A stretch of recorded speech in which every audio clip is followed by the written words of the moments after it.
At the ceremony marking the 80th year of my father's glass shop, with the whole crew standing at their benches and 2 television cameras running, my brother-in-law announced that he had sold the plant out from under me and asked me to turn in my bench tools before I left the property. When I told him quietly that the shop was not his to sell, my own son took me by the elbow, turned his back to the microphones and said, "Dad, you are embarrassing yourself. Just sit down." So I sat down. I let him finish his speech. And nobody in that hot, roaring building had the first idea what the buyer's banker was going to learn in the next 11 minutes. My name is Arliss Cundiff. I am 77, and I have spent 54 of those years standing in front of a furnace in Dolan, West Virginia, gathering molten glass on the end of an iron pipe and turning it into something a woman would set on her windowsill and keep. Before I take you into it, do me one small kindness. Look around whatever room you are in and find one thing made of glass. A window, a jar on a shelf, the lenses you are wearing to see this screen. Then tell me in the comments what you found and what town it is sitting in tonight. Somebody's hands made that thing, and I have always wanted to know where all those hands ended up. Now, let me back you up to the spring. Our shop sits on 11 acres above the river. It has been running since my father Emmett came home from the Pacific in 1946 with a duffel bag and a partner named Vint, who lasted 6 years before his lungs gave out. Dad kept the name anyway. Cundiff and Vint Glass Works, painted on the brick in letters 4 feet high, faded now to the color of weak coffee. We make hand-blown glass, not machine-ware. We gather it, we blow it, we shape it by hand at a bench with tools my father would recognize, because most of them are the same tools. Pitchers, bowls, hurricane lamps, a water set people around here still buy for a wedding gift the way their mothers did. And on the bottom of every single piece that has ever left our door, pressed in with a small iron die while the foot is still soft, there is a cardinal. A little red bird with his crest up. That was Verna's doing, my wife. When we were recording in 1968, she told me the cardinal was the one bird that did not leave for the winter, that he stayed red in the snow while everything else went brown, and a glass shop in West Virginia ought to have something on it that stayed. Dad let her draw it on the back of an order pad, had a die cut in Wheeling, and that was that. Verna died 4 Marches ago. Congestive heart failure, the last 18 months of it hard. She was in the bed by the window, and there was a cardinal in the redbud outside almost every morning of that winter, and I am not a man who reads much into that, but I did not stop looking either. Here is the thing to hold on to, because everything after hangs on it. Glass remembers. That is not poetry. That is the trade. A piece coming out of the fire has to come down slow and even, and that is what the lehr is for. The lehr is a tunnel oven, 120 feet of it in our shop, and a piece rides through on a slow belt for 6 hours until it walks out the far end at room temperature. Rush it, and the outside cools before the inside does, and the stress stays locked in where nobody can see it. The piece looks perfect for a month. Then one evening, a woman sets a warm biscuit pan beside it on her kitchen table, and it comes apart into 11 pieces, for no reason she will ever understand. We call that a cold check, a crack that was already there, put in while the glass was hot, waiting for the right little nothing to finish it. My father said it in 5 words, standing behind me with his arms folded, while I was still too young to be trusted with anything but the shop broom. You cannot rush the lehr. He also had a coffee can. It sat on the back step where the men came out to smoke, a Maxwell House can with the label gone soft, and in it, always, in 4 inches of water, was his block. A block is a shaping tool, a piece of cherry wood hollowed into a cup, and you use it wet, right against the glowing gather, and the water flashes to steam and makes a cushion so the wood never actually touches the glass. The steam does the work. If the block is dry, the wood burns, and the burn goes into the glass and you cannot argue it back out. Fill the can before you go to bed. That was the last thing my father said to me every night of my working life, and it is the last thing I have said out loud in an empty kitchen most nights since Verna died. To nobody, to a can. In the spring, the mail got thin. I did not think anything of it at first. A man my age gets less mail than he used to.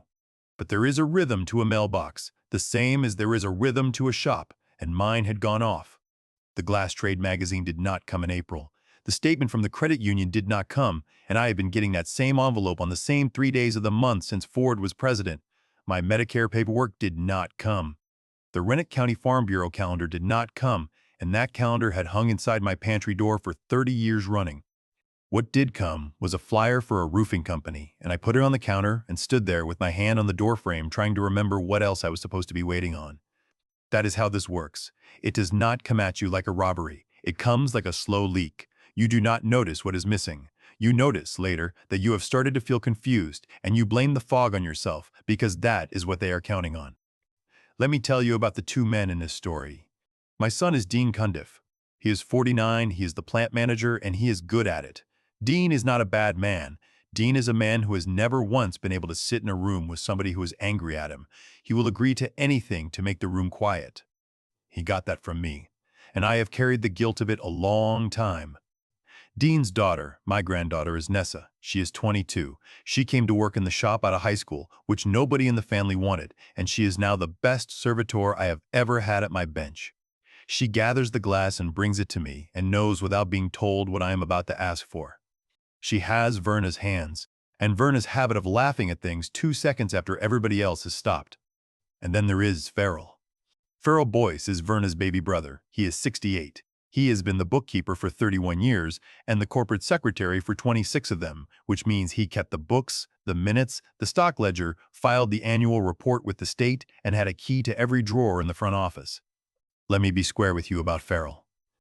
Farrell took care of my wife's mother for the last 9 years of her life and slept in a recliner in her living room for the last 4 months of it. He drove Verna to Charleston for her infusions when I could not leave the furnace 50-some times without ever making me feel like I owed him.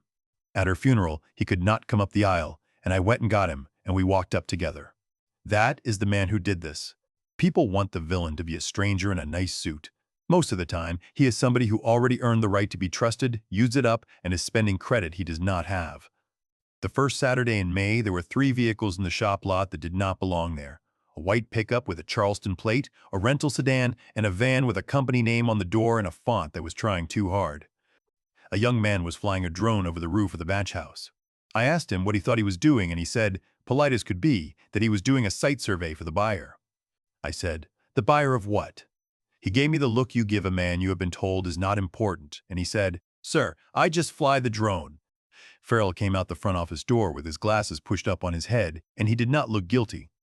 I have gone back over that morning 400 times, and that is the detail that stays. He looked mildly put out that I had shown up on a Saturday. He said, Arliss, I meant to get with you this week. I said, who are these people? And he said it in the flat, tired, reasonable voice of a man explaining a thing to a child for the second time. He said, it is done, Arliss. The shareholders voted in March. We are under agreement with Tri-State Heritage. They keep the name, they keep the building, they put a distillery and an event barn on the riverside and run the glass as a working attraction. Everybody keeps their job. It is the best outcome any of us were going to get. I stood in my own parking lot in the wind and I said, what meeting? Farrell blinked at me. And then, very gently, the way you would say to a man who had lost something, he said, the special meeting.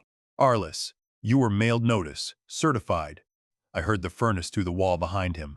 That low roar it has made every hour of every day for 80 years, and for once in a long life, it sounded like it was coming out of a building I did not live in. Because I never got any notice, I never got a letter, I never got a card. And it would be 9 more days before I understood that the reason I never got it was sitting in a shoebox on the floor of my own bedroom closet, under a church bulletin, where it had been waiting for me since October. I made a mistake that Saturday, and I will say it plainly, because some of you are about to be where I was.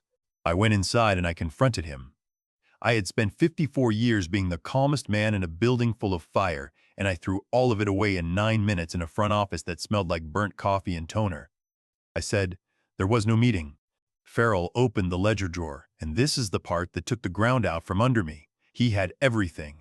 A copy of the notice, dated in February, addressed to my house, a certified mail receipt with a green card attached, marked unclaimed and returned. Minutes of the special meeting, signed by him as corporate secretary and by Dean as a director. A resolution authorizing the sale of substantially all the assets, and a stock ledger, printed that morning. Farrell Boyce, 25 shares, Dean Cundiff, 24 shares, Arliss Cundiff, 31 shares, and on the 4th line, estate of Verna, B. Cundiff, 20 shares. Unvoted, pending settlement. He said, an estate that has not been settled cannot vote. That is not me, Arliss. That is just how it works. So the vote was 49 out of 80 voting shares. It carried. I said, Verna's estate settled 3 years ago. And Farrell looked at me for a second, and something moved behind his face, and then he said very kindly, I do not think that is right. Dean was standing by the filing cabinet with his arms crossed and his eyes on the carpet. I said his name. He said, Dad. And then he said the sentence I have not managed to set down since. He said, "Dad, you have not been right since month over month died. Nobody blames you for it." Something happens to a man when two people he loves stand in a room and tell him, patiently, that his own memory is broken. Some of you past 70 have already had this done to you. I went home and sat out in my own driveway for 40 minutes, and I honestly, sincerely, in the middle of my chest, tried to remember whether I had gotten a certified letter in February. That is what it does. They do not just take from you. They get you searching your own attic for the thing they took out of it. I went inside and did not turn the lights on. Then, because I did not know what else to do with my hands, I went out to the back step and poured out the old water and filled the can fresh and set the block down in it and stood in the dark listening to the peepers down in the creek. Fill the can before you go to bed. I slept about 2 hours. The next Tuesday, Desi Frame came up the road. Desi has carried my route for 31 years. Her mother carried it before her. She drives a right-hand drive Jeep with 190,000 miles on it, and she knows which boxes have a dog and which boxes have a widow who will want to talk for 10 minutes, and she has never once been in a hurry with me. She stopped and rolled the window down and handed me a single piece of junk mail, and she said, "Arliss, you have not been getting much." I said, "No." And she sat there with her foot on the brake, and she chose her words like a woman who knows exactly what she is and is not allowed to say. She said, "I cannot tell you what is or is not on my sort, but if a person ever put in a change of address on a box, the post office mails a letter about it to the old address. Every time. It goes to the address the mail is leaving." I said, "When?" She said, "Right when it is filed. Before it starts." I said, "Desi, I would remember getting a letter like that." And she looked at me a second and she said, "Would you?" And then she said, "I do not mean it ugly, Arliss. What month did you set Verna's stone?" "October." She put the Jeep in gear and she said, "My mother did not open a thing for 2 months after Daddy died. Not one thing. There is no shame in it." And then she drove on up the ridge. There is a beat here where a lot of people would have called the sheriff, and I did not, and I owe you the reason. I had a feeling and a thin mailbox. If I had called the law that week, the best I would have gotten is a deputy writing down that a 77-year-old man believed his family was hiding his mail. That report goes in a drawer, and it comes back out 2 months later in the hands of a lawyer arguing, "I was paranoid and needed somebody appointed over me." When you are old and somebody is already telling the town your mind is going, the first thing you do had better be a thing you can put in a folder. So I did not call the law. I went and looked in a shoebox. It was in the bottom of the bedroom closet, under a church bulletin from Verna's service and a stack of sympathy cards. I never could bring myself to answer. 2 months of mail, October and part of November, carried in from the box and set down and never opened, the way Desi's mother did. It took me an hour and 40 minutes to go through it, because I had to stop. And near the bottom, in a plain envelope with the eagle on it, was a letter from the United States Postal Service, dated the 11th of October, confirming that a permanent change of address had been filed for Arliss E. Cundiff, effective the 24th of October, forwarding all mail from Bethel Ridge Road to a street address in Dolan. I knew that street address. I had been walking through the door of it since I was 11 years old. It was the front office of the glass shop. I sat down on the floor of that closet with my back against the door frame and the letter in my hand, and the first thing I felt was not anger. It was relief. I will say that out loud because it is the part nobody tells you. For 9 days, 2 people I loved had been telling me in soft voices that my mind was slipping, and here was a piece of government paper with a date on it that said, "No, old man, your mind is fine." Somebody moved your mail. The anger came about an hour later, and it came the way it always comes to me, which is quiet. I have never been a shouter. In a hot shop, a shouter gets somebody burned. I did not call Farrell. I did not call Dean. I did not drive down that hill. Here is what I did instead, and it is the only genuinely useful thing in this whole story. I got a manila folder out of the desk, put the letter in it, and wrote the date on the tab. Then I sat down with a legal pad and wrote out, in order, everything I could remember about the last 7 months, with dates where I had them and the weather where I did not. Because a man who has run a furnace for 54 years remembers weather. Then on Monday morning, I drove to Charleston. Judith Amick had done our corporate work off and on since the middle 90s. The first thing she did after she read that letter twice was take her reading glasses off and set them down very carefully, like she was afraid of what her hands might do. She said, "Arliss, who has a key to your front office?" I said, "Farrell." She gave me 4 rules, and I followed every one for 4 months, and they are the reason I am telling you this with a shop still running behind me. 1. Do not confront anybody. Every time you argue with them, you teach them what you know. 2. Do not sign anything. Not a release, not a consulting agreement, not a birthday card with a paragraph typed under it. 3. Get copies from a source that is not them, from the government, the bank, the post office, with a stamp on it. 4. Go to the courthouse. I said, why the courthouse? And Judy said, because when your wife died, somebody had to walk into the county commission and open an estate and file an appraisement, and that appraisement is public. If Verna owns stock in that corporation, there is a piece of paper in the Renwick County Courthouse that says who got it. And I would very much like to know whose name is signed at the bottom of it. While I was doing all that, the shop was busy taking my life apart in a manner so polite that nobody had to feel bad about it. The first Monday, my parking spot had a contractor's cone in it, and nobody moved it back. The second Monday, my time card was not in the rack. Farrell explained that the payroll company had reclassified me, that I was a consultant now rather than an employee, that it was cleaner for the transaction. He was gentle about it. It is just paperwork, Arliss, he said. I know it looks cold. The third Monday, my bench was gone. Not the bench. The bench is bolted to the floor and has been since 1951. My bench was gone, meaning the shop assignment sheet on the wall by the door, which lists who works, which bench on which turn, had my name off it. There is no word for what that does to a man. It is not theft, and it is not assault, and you cannot report it to anybody. You walk into the building where you have stood for 54 years, and your name is not on the wall, and every man in the shop sees it, and they all look at the floor. Ray Coombs did not look at the floor. Ray runs the lehr. He is 61. He has been here 40 years, and he is the only man in that building who understands what I understand, which is that everything the shop sells is decided in a slow tunnel where nothing appears to be happening at all. Ray came out to the loading dock, lit a cigarette he was not supposed to be smoking, and said, Arliss, what in the hell is going on? And I said, Ray, there is a thing I need done, and I need you not to ask me why, for about 4 months. He said, all right. That is a whole friendship, right there, in 2 words. I told Nessa nothing. That was the hardest part of the entire summer, and I got it wrong, and I will get to that. On the Thursday of that 3rd week, I drove into Dolan and parked in front of the Renwick County Courthouse, and I sat in the truck looking at the doors for a good 5 minutes before I went in. Because I already knew. Somewhere down under my ribs, I knew what was in that file, and once I saw it, I would never be able to see it, and Farrell Boyce was going to become a different man in my memory, permanently, all the way back to the day he could not walk up the aisle at my wife's funeral. That is the price of going looking for the truth about somebody you love. You do not get to pay it in installments. Then I got out of the truck and I went inside. West Virginia did not have a probate court. I did not know that either until that summer, and I have lived here my whole life. In this state, the county commission is the court of probate, and the day-to-day work is done by an office called the fiduciary supervisor. That is where an estate gets opened, where the appraisement gets filed, and where the final settlement gets approved and put in the record book.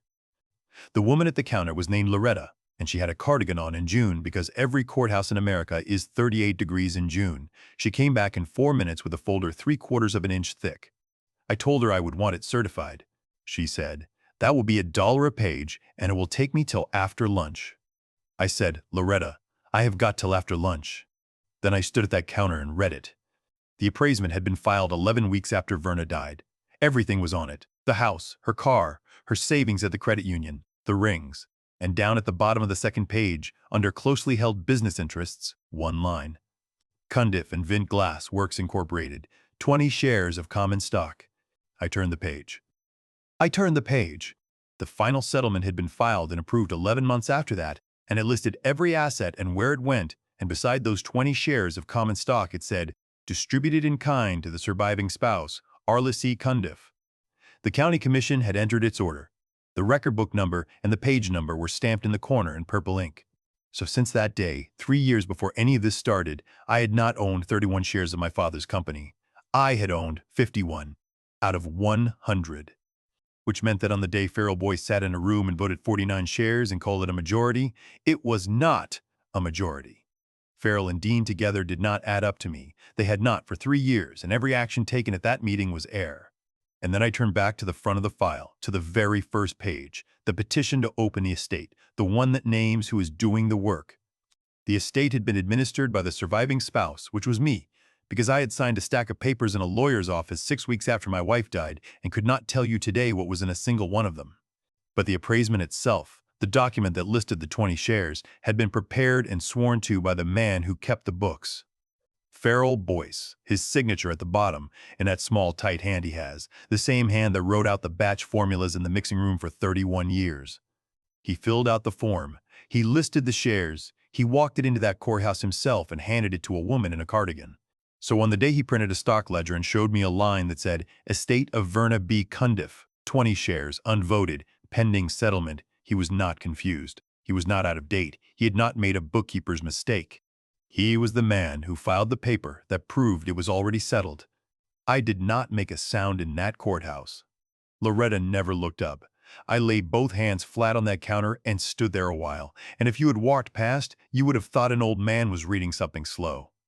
If you are the one in your family who keeps the receipts and gets laughed at for it, hit subscribe before I tell you this next part, because what my lawyer put on the table that Friday is the reason there is still a furnace burning in Dolan, West Virginia tonight. Judy Amick had 2 more things for me, and she laid them out on her conference table on the last Friday in June like a woman dealing cards. The first was a certificate from the United States Patent and Trademark Office. Registered mark, a stylized cardinal for glassware, registered in 1979 and renewed 4 times since. Owner of record, all the way through, every single renewal, Arliss Cundiff, an individual. Not the corporation. Me. My father set it up that way on the advice of a lawyer in Wheeling who had watched 3 other glass houses in this valley go under and get picked over. Dad's reasoning was farm reasoning. Keep the ground in the family and let the company rent it. He just did it with a bird instead of a field. The second thing on that table was a 2-page license agreement from 1979, amended twice, by which Arliss Cundiff granted the corporation the right to use that mark and to possess the molds listed in the attached schedule for $1 a year and an agreement to maintain quality standards, terminable by the licensor on 30 days written notice for cause. And attached to it, Schedule A, typewritten in 1979 and added to by hand in 3 different colors of ink over 46 years, 141 cast iron molds numbered, described. The water-set mold, the hurricane, the 4 sizes of pitcher, the candy dish that put my kids through school, personal property of Arliss Cundiff, on loan to the corporation. Judy let me sit with that for a minute. Then she said, Arliss, do you understand what Tri-State Heritage thinks it is buying? I said, the plant.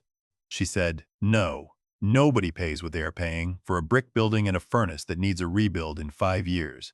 They are buying 80 years of that little red bird. Their whole plan is tourists watching glass get made and buying a piece with the mark on the bottom on the way out. Then Judy said the thing that decided the next 4 months of my life. She said, you could stop this Monday. File suit, get an injunction, blow the deal up in the parking lot. I said, but. She said, but if you stop it now, all you have is a family fight in a small town, and your brother-in-law will spend 2 years telling everybody a confused old man wrecked a deal that would have saved their jobs. Half of Dolan will believe him at your funeral. She tapped the license with 1 finger. She said, or you let him close. I said, say the rest of it. She said, let him take it all the way to the day he has to show his buyer and his buyer's bank what he's actually selling. Serve your notice quietly, on the clock, so it is already run. Get your property out, say nothing, and be standing in the room when they find out. I looked out her window at the interstate. I said, Judy, that is 4 months. And she said, I know, you cannot rush the lehr. So I went home, and I became the most agreeable man in Rennick County. I am not proud of all of it. I did not lie to anybody. Judy was firm on that, and so was I. But there was a great deal of ground between lying and volunteering, and I lived on that ground all summer. When Farrell asked me if I had thought any more about the transition, I said I was thinking about it. When the buyer's people wanted to photograph me at the bench for the marketing package, I let them, and I wore the shirt with the burn holes in the sleeve because that is what they wanted. When Farrell asked whether I would be willing to blow a ceremonial piece at the announcement, the last one made under the old ownership, for the cameras, I said I would be honored. He put his hand on my shoulder when I said that. He said, Arliss, this means a lot to me. He meant it too. That is what I keep running into. He meant it. Underneath all that agreeableness, 5 things happened over those 4 months, and every one of them was on paper, and not one of them required me to raise my voice. The first. On the 22nd of June, Judy sent notice of termination of the license for cause to the corporation by certified mail, return receipt requested, and by hand to the registered agent, who was a lawyer in Charleston and not Farrell. The cause was 1 sentence. The corporation had purported to transfer rights in the license mark without the licensor's consent. The 30 days ran out on the 22nd of July. Farrell got that letter. I know he got it because the green card came back with his initials on it. He read the words license and mark and cause, and he did what a bookkeeper who is drowning does with a letter he does not want to understand. He put it in a file. That is the whole story of how people lose everything, by the way. Not a big mistake. A letter in a file. The second.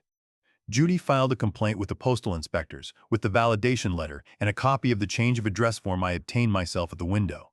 I do not have a law degree, and I am not going to recite a statute to you. I will tell you what the inspector on the phone told me, which is that filing a change of address on another adult's mail is not a family squabble, and they take it seriously. The third, I got certified copies of everything. The appraisement, the final settlement, the county commission order. $11 and change. The fourth was the moulds.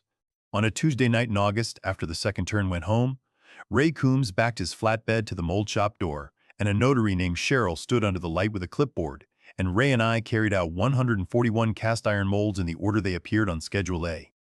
Cheryl checked off every number and photographed every one, and I signed a receipt for my own property. They went into a leased bay at the old bottling works, 400 yards down the hill, with my name on the lease and my padlock on the door. Some of those molds weigh 90 pounds. It took us until 2 in the morning. At about midnight, Ray sat down on the tailgate and said, "Arliss, are we stealing?" I said, "Ray, there is a notary standing here with a camera. Does this look like stealing?" He said, "No, it looks like the opposite." The fifth thing was the hardest, and it was not paper. Nessa found me at the bottling works on a Saturday in September. She had followed me. She had watched her grandfather go from a man with his name on the shop wall to a man who parks in the gravel and says nothing, and she had had enough. She stood in that doorway with the racks of molds behind me and said, "Grandpa, what is this?" I said, "Inventory." She said, "Do not do that. Do not do the voice you do to inspectors. Everybody down there is saying you are losing it. Uncle Farrell says it like he is worried sick. And Dad does not say anything, which is worse. I have been telling people they are wrong, and I need you to tell me they are wrong because I am starting to be the only one." I could not tell her. That is what 4 months of discipline actually costs. Not the paperwork. This. Standing in a cold doorway looking at the only person in your family who still believes you and letting her stand out there alone because if you hand her the truth, somebody will see it in her face across the shop floor. So, I said the only true thing I could think of that would not break anything. I said, "Nessa, come here." I walked her over to the bench I had set up in the corner of that bay, and I took the coffee can off the shelf, and I took my father's block out of the water and put it in her hands. I said, "Tell me what is wrong with it." She turned it over. "She has good hands, I have told you that." She said, "There is a check in it. There is a crack right through the lip." I said, "That is right, and that crack has been in there since about 1962, when my father held it too long on a piece and let the water cook off, and it burned. You can still see where his thumb was." She said, "Why do you still use it?" I said, "Because a cracked block that is wet works better than a perfect block that is dry. It has been shaping glass for 63 years with a crack in it, and it will shape glass for 63 more as long as somebody fills the can." She looked at me a long time. She is Verna's granddaughter, and she has Verna's habit of hearing the sentence under the sentence. She said, "Is that supposed to be about you?" I said, "No, honey, it is about the shop." She put the block back in the water. She did not say anything else. She got in her car, and she did not quit. And she did not tell anybody, and every night after that, for 6 weeks, when I came down to that bay in the morning, the water in that can was fresh. She never once mentioned it. The last week of September, Farrell escalated, and he escalated the way frightened men do, which is straight at the softest thing in reach. A letter came to the house from a law firm in Charleston I had never heard of, 2 pages, written in the language people use when they want to be able to say later that they never threatened anybody. Certain family members had expressed concern regarding my recent decision-making. The corporation had an interest in the orderly completion of the pending transaction. It suggested, and I am using their word, suggested, that I might wish to undergo a voluntary evaluation by a physician of the family's choosing to put these concerns to rest. And in the second paragraph on the second page, in a sentence about the corporation's fiduciary obligations, there it was. Conservator. I sat down with that letter and stayed there a long time. Some of you know exactly what that word does. In this state, a guardian is somebody a circuit court puts over your person, and a conservator is somebody a circuit court puts over your money, and to get either one, a court has to find you are what the statute calls a protected person, which is a phrase somebody thought was kind. I have been afraid of a few things in my life. Fire, some. The mill whistle at the wrong hour. The oncology hallway in Charleston, that whole last winter. I had never been afraid of a word before. And here is the part I did not expect. It was not the money. If Farrell had walked up my porch steps and said, "Arliss, I am in a hole," I would have sat him down. God help me, I might have found a way. It was never about the money. It was that he was going to stand up in front of a judge and say that Verna's husband could not be trusted to know what day it was. That is what I could not get past. He was going to use my wife's death as evidence against me. The whisper came right behind the letter, and it moved faster, because in a town of 2,000 people, worry travels better than gossip.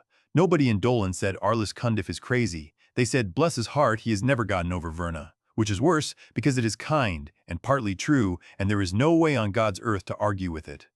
It landed on me on a Tuesday at the Ridgeview Diner, where I have eaten 2 eggs over medium and wheat toast since the place was called something else. Boyd Skeen came over with his coffee. Boyd and I were in the same class at Dolan High and the same platoon at Fort Knox in 1969, and neither one of us ever got sent where the others got sent, which is a thing we have not once discussed in 56 years of eating breakfast together. Boyd sat down across from me, turned his cup around twice in the saucer, and said, "Arliss, I want you to know I do not believe a word of it." I said, "A word of what?" And Boyd, who is the most honest man I know, could not look at me. He said, "They are saying you have been having some trouble." And I told them, I said, "I ate breakfast with that man last Tuesday, and he is sharper than the both of you." Then he said, "Are you all right, though?" And Arliss, "If you are not, that is all right, too. There is no shame in it." I said I was fine. And we ate. I sat in my truck in front of that diner with both hands on the wheel, and I will tell you the truth, I came very close to driving down the hill and putting my hands on my wife's brother. I did not. Not out of any goodness on my part, because Judy Amick's voice was in my ear saying, "Every time you argue with them, you teach them what you know." And because there was a green card in a folder in my kitchen with Farrell's initials on it and a clock running that he did not know about. The 30 days on that license had expired on the 22nd of July. By the 1st of October, the company had no right to use that cardinal on anything. Every piece that had gone through the lehr since July carried a mark it had no license to put there, and every one of those pieces was in the buyer's inventory count. They moved the announcement up twice, first to the 16th of October, then to the 10th, and the reason for the second move turned the whole thing into a clock. The furnace. We run a campaign, which means the furnace stays up at 2300 degrees for a set stretch, and at the end of it, you turn it down so the crew can pull the worn pots and reline. Turned down was set for the afternoon of the 10th and had been since March. You do not move it. Bring that furnace down and then knead it back up, and it is 6 weeks and more money than anybody in that building makes in a year. So Tri-State Heritage needed their photographs of a working glass shop with a gaffer at a bench and molten glass on the end of a pipe before 3 o'clock on the 10th of October. And their bank needed to complete its site inspection before the deal funded, and the banker was driving down from Parkersburg that same morning because you cannot inspect a glass plant that is not making glass. Farrell scheduled all of it into one afternoon. The buyer, the buyer's lawyer, the bank's lender, an equipment appraiser, a reporter, a television crew from Charleston, the whole shop crew, and the mayor. He built the stage himself. He picked the day and the hour, and he sent the invitations out on shop letterhead with the little red bird printed at the top of the page. 9 days before, Judy called me and said, "Arliss, I need you to hear me. Once you hand that folder over, you cannot take it back. There will not be a version of your family after Friday that looks like the one you have now." I was out on the back step when she called. It was getting dark early already. I had the can in my hand. I said, "Judy, that version has been broken since October of last year. I just did not have the paperwork yet." Then I poured out the old water, and I filled it fresh, and I set the block down in it, and I went to bed, and I slept 8 hours for the first time since spring. The 10th of October came in clear and cold. The first morning that year you could see your breath, and by 1 o'clock there were 40-some people standing on the floor of my father's glass shop. If you have never been in a hot shop, let me put you in it. The furnace wall throws heat at you from 30 feet away. 3 glory holes roar like jet engines. Every man in there is in cotton because synthetics melt into you. It smells like hot iron and wet cherry wood. And under all of it runs the lehr belt, the slowest sound in the building. They had set up folding chairs, which nobody used, and a lectern with a microphone, which Farrell used. Cy Ballard, from Tri-State Heritage, was a pleasant man in a quarter zip who called everybody chief. The equipment appraiser had a tablet and a tape measure. The television crew set up on the aisle so they could get the furnace behind whoever was talking, because they always do. And on the end, in a topcoat, holding a coffee he had not drunk, was a man named Grady Whitlatch, senior commercial lender out of Parkersburg, who had driven 91 miles that morning to walk a building and sign off on a loan. Nessa was at my bench in her sleeves and her safety glasses because she was gathering for me. Dean was over by the batch house door with his arms crossed. Ray Coombs was at the lair with his back to the room. Farrell got up to the microphone and gave a good speech. I want to be fair to him. He talked about my father coming home in 1946, about 8 decades and 4 generations, about how the hardest thing a family business ever does is admit it needs a partner. He got choked up at the part about his sister, and it was not fake. And then he said, and now, for the last piece made under the old ownership, my brother-in-law, our master gaffer, Arliss Cundiff. They clapped. The cameras came around. I made the best picture of my life that afternoon. Not because of the room, because it was the last one that mattered, and a man's hands know things his mouth will not admit. Nessa gathered. 3 gathers, and she read the color and never asked me once. I marvered it out on the steel and blocked it, and the water went off that cherry block in a white breath the way it has 10,000 times, and I took it back into the glory hole and blew the bubble while Nessa turned the pipe steady as a lathe. The room went quiet. It always does. People come in ready to be bored by a craft demonstration, and 90 seconds in they stop talking, every time, in every town, because something in a human being remembers that this is how we used to make everything. I opened the lip with the jacks. I set the handle. I made a pitcher. And then Ray brought the punny, and we knocked it off the pipe, and I had it on the punny, foot up, and Nessa stepped up to my right shoulder with the little iron die in her hand, and she held it out. The cardinal. 54 years, twice emitted, my whole life, that die into that soft foot. I looked at it, and I looked at her, and I said, no, honey, get me the blank. She did not move for about 1 second. Then she went and got the blank plate off the tool rack and put it in my hand, and I pressed a plain, smooth, empty foot onto that pitcher and set it in the fork, and Ray carried it to the lair and laid it on the belt. Farrell said into the microphone with a little laugh, Arliss, you forgot the mark. I walked over to the lectern, and I did not take the microphone off the stand because a man who takes the microphone looks like he is making a scene. I just stood close enough. I said, I did not forget it. I said, that mark is not the company's. It never has been. It is registered to me personally, renewed in my name 5 times since 1979. The company has used it under a written license for $1 a year since before most of you were born. I said, that license was terminated for cause on the 22nd of June, and the 30 days ran out on the 22nd of July, which is why I cannot put that bird on the bottom of a piece of glass in this building today. Not because I am angry, because I would be the one breaking the agreement. Nobody said anything. Cy Ballard looked at his lawyer. The lawyer had gone very still. I did not look at Farrell. I walked down the aisle to the man in the topcoat, because he was the only person in that building whose job it was to care about documents, and I handed him a manila folder. I said, Mr. Whitlatch, I am sorry to do this to you in front of people. There are 5 certified copies in there. You are going to want to read the top 3 before you sign anything today. He opened it right there standing up, because that is what bankers do. The trademark registration and the 4 renewals in my name. The license agreement with Schedule A, 141 moulds, listed as personal property of Arliss E. Cundiff. The notice of termination with the certified mail receipt and the green card, initialed by Farrell Boyce, dated the 24th of June. Then the certified copy of the appraisement filed in the Renwick County Commission, showing 20 shares of common stock, signed and sworn at the bottom by Farrell Boyce. And under it, the certified copy of the final settlement and the County Commission's order, distributing those 20 shares in kind to me 3 years ago, with the record book and page stamped in purple in the corner. Grady Whitlatch read for about 90 seconds. Then he looked up and he said, out loud, in a hot shop, over the sound of 3 glory holes, who voted the majority at the March meeting? Nobody answered him. So I did. I said, 49 shares out of 100, sir. I hold 51. That meeting could not sell you a broom. Cy Ballard said, well, the moulds convey with the equipment, and he said it fast, the way a man says a thing he is hoping is true. And Ray Coombs, without being asked, without a word, walked the length of that shop and pushed open the double doors of the mold shop and stood there holding one of them.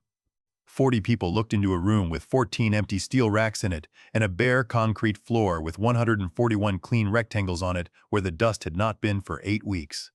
The equipment appraiser said, huh, very quietly, and wrote something on his tablet. That was the whole thing. That was the justice.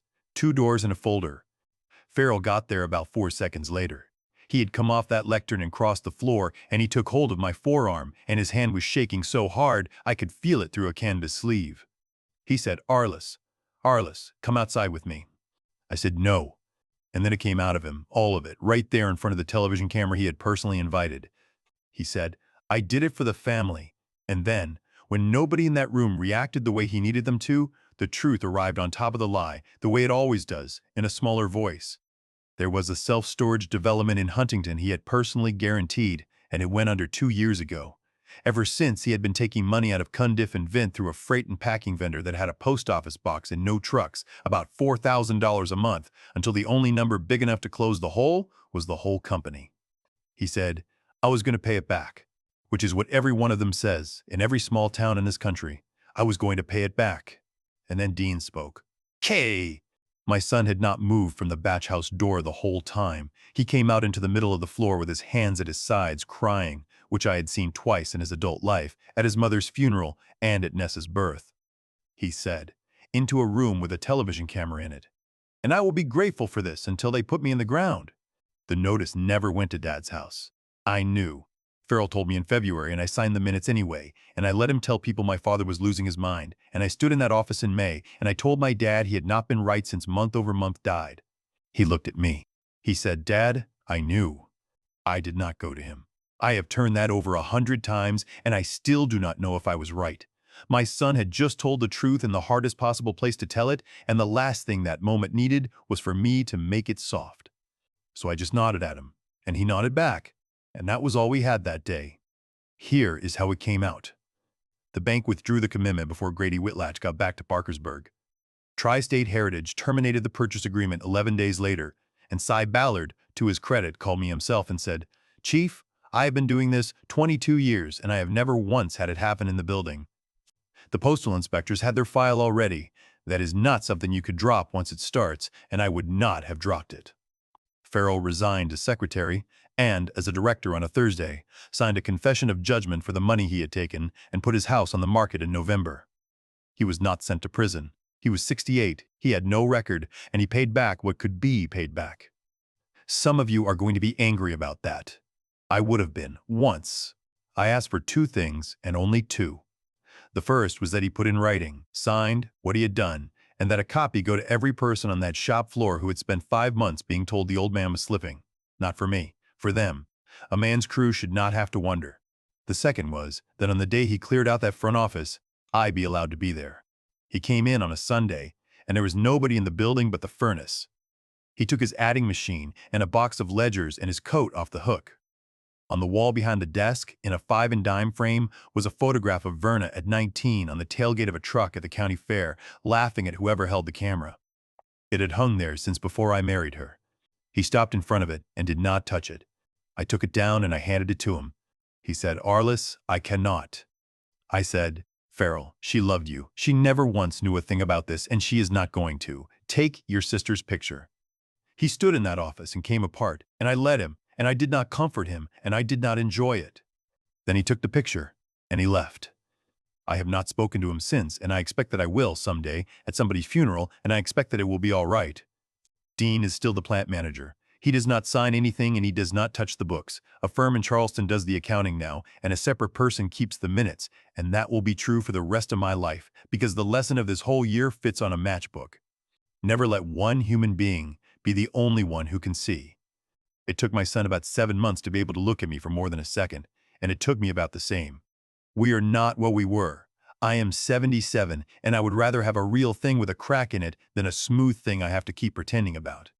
The furnace never came down that day, by the way. Turned down, got pushed to the following Tuesday.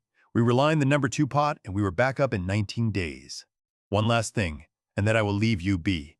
The moulds came back up the hill in November, on Ray's flatbed in daylight, with half the second turn helping and Cheryl checking numbers off the same clipboard because I have gotten superstitious about receipts in my old age. And in December, we did the license over. New paper, drawn by Judy Amick, and this one has a schedule attached that names who the mark goes to when I am done with it, and it is not the corporation. It is Nessa. She did not want it.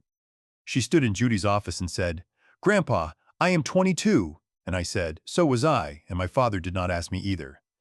Then I told her the part I had not been able to tell her in that cold doorway in September. I said, honey, the reason you get the bird is not that you are good at the bench, although you are better at 22 than I was at 30. It is that in September, I could not tell you one true thing, and you decided to believe me anyway, and then for 6 weeks, you drove down to a rented garage in the dark and filled a coffee can and never once asked me for credit. I said, that is the whole job. That is all the job has ever been. She pressed her first cardinal on the 3rd of January, on a water pitcher, in front of nobody, on second turn, with the shop half empty and the radio on. I stood behind her with my arms folded, exactly where my father stood behind me, and I kept my mouth shut because there is nothing to say. Either the foot is soft enough or it is not. It was. Now, let me give you the thing I would want if I were the one sitting there listening. Everything done to me was done with ordinary objects. A change of address form, a letter mailed to a house on purpose so it could come back unclaimed, a line on a printout 3 years out of date on purpose, a soft voice saying, bless his heart.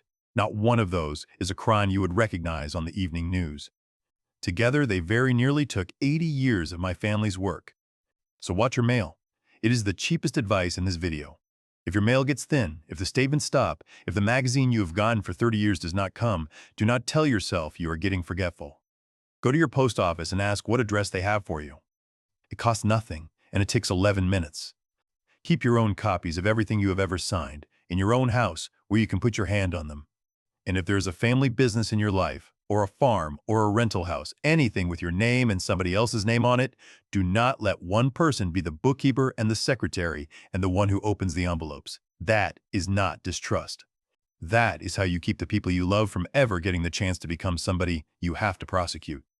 Nothing I have said here is legal advice, and I have no business giving any. Go sit down with your own lawyer, one that you hired and that nobody in your family found for you, and let that person hear the whole thing. Because here is what I know now, at 77, standing where my father stood. They did not do this to me in March, at that meeting. They did it in October, quietly, with a form, while I was too worn down to open my mail. A cold check is a stress somebody locks into a piece while it is still hot, and it does not show. The glass looks perfect for a season. Then it comes apart over nothing at all, and everybody says they cannot imagine what happened. Glass forgives nothing, and it holds no grudge. It just keeps the record. And the only defense any of us has ever had against that is the slow part. The long tunnel where nothing appears to be happening. 4 months of saying nothing and filing everything and letting the 30 days run and letting a man build his own stage on his own chosen afternoon. You cannot rush the lehr.